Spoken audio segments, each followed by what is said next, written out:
আমাদেরকে দিনের পর দিন মাসের পর মাস কোর্টের বারান্দায় আমাদেরকে লেফট রাইট করতে হয়েছে, তেমনি নানাবিধ কাজ করে বেড়াচ্ছে বন্ধুরা। সুতরাং সেই শেখ হাসিনা এই যে ৬০ লক্ষ বিএনপির নেতাকর্মীর নামে যে মামলাটি দিয়েছেন, সে মামলাটি দেওয়ারই তো কথা। কারণ তার লোককে বেসিক ব্যাংক দিতে হবে, তার লোককে সোনালী ব্যাংক দিতে হবে, তার লোককে অগ্রণী ব্যাংক দিতে হবে, তার লোককে ফার্মার্স ব্যাংক দিতে হবে।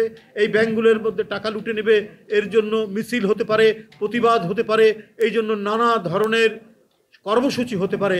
অতএব নানা কায়দায়, যদি গুম করে হচ্ছে না, অদৃশ্য করে হচ্ছে না, বিচার বহির্ভূত হত্যা করেও হচ্ছে না, অতএব কমপক্ষে মামলা দিয়ে মানসিকভাবে দুর্বল করে আমি আমার ফ্যাসিবাদের লেলিহান অগ্নিশিখা আমি জ্বালিয়ে রাখবো, সেখানে কেউ যেন কিছু বলতে না পারে, কিছু সাহস করতে না পারে, তার জন্যই ৬০ লক্ষ নেতাকর্মীর নামে এই মামলা দেওয়া হয়েছে।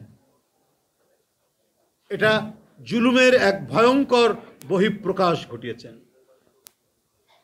Manifestation of torture by the fascist. এটি একটি ভয়ঙ্কর দৃষ্টান্ত। তো সুতরাং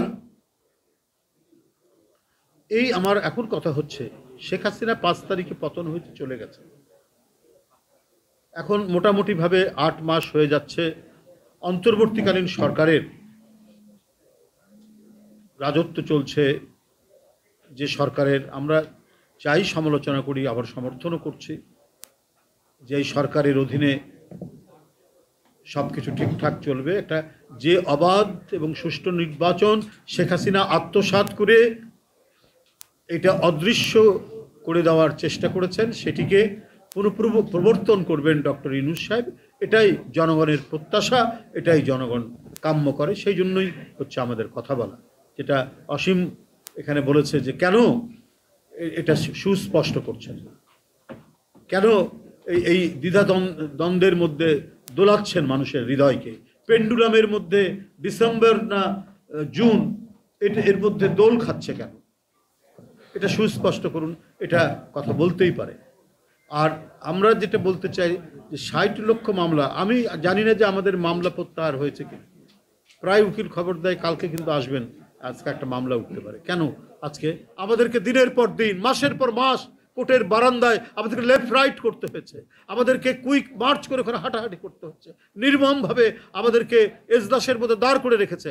ম্যাজিস্ট্রেট যে আমার ছোট ভাইয়ের চেয়ে ছোট ভাই, তার কি নির্মম নিষ্ঠুরতা, সে আমাদেরকে যদি আমরা বেঞ্চে বসি সে ধমক দিয়ে বলতো যে কাঠগোড়ায় বসা। আমরা কেউ মার্ডার করে, আমরা কেউ কোনো ধরনের সামাজিক অপরাধ করে আদালতের কাঠগোড়ায় দাঁড়ায়নি। ব্রিটিশ আমলেও দেখেছি রাজনীতিবিদদেরকে একটা সম্মান দেখাতে, সেই সম্মানটুকু শেখ হাসিনার আদালতের বিচারকরা সেটা করেনি। আমাদের জোর করে জবরদস্তি করে পুলিশকে দিয়ে আমাদেরকে কাঠগোড়ানোর মতো দাঁড় করিয়ে যত ধরনের অপমান, যত ধরনের লাঞ্ছনা গঞ্জনা করার দরকার সেটা করেছে। শুধুমাত্র তার লুটপাট, তার অনৈতিকতা এবং দেশের গণতন্ত্রকে গ্রাস করে নিয়ে আজীবন মহারানী হয়ে থাকার তার যে আকাঙ্ক্ষা, সে আকাঙ্ক্ষা বাস্তবায়ন করার জন্য এই আদালতকে দিয়ে কাজ করেছে শেখ হাসিনা। তাহলে আজ ৮ মাস হলো নেই, এই মামলাগুলো কেন প্রত্যাহার হয়নি? অনেকেই বলতে পারেন প্রধান উপদেষ্টা, আমরা শুনেছি তার মামলা সব প্রত্যাহার হয়ে গেছে। উনিও শেখ হাসিনার ঈর্ষা, বিদ্বেষ এবং আক্রোশের শিকার। আমরা নিজেরা যেমন আন্দোলন সংগ্রামে থেকেছি, আমরা কথা বলেছি, আমরা নিপীড়ন নির্যাতন সহ্য করেছি।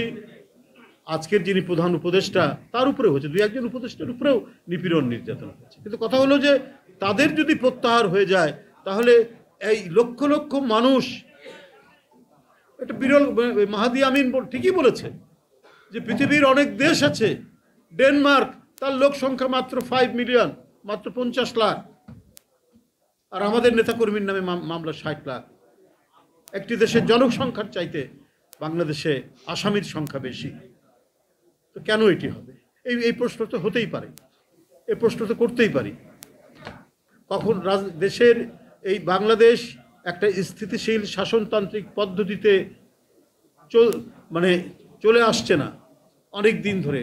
কখনো ডিক্টেটর, আবার তার বিবর্তন হয়ে সে আবার ক্রমাগতভাবে ফ্যাসিস্ট হয়ে ওঠে।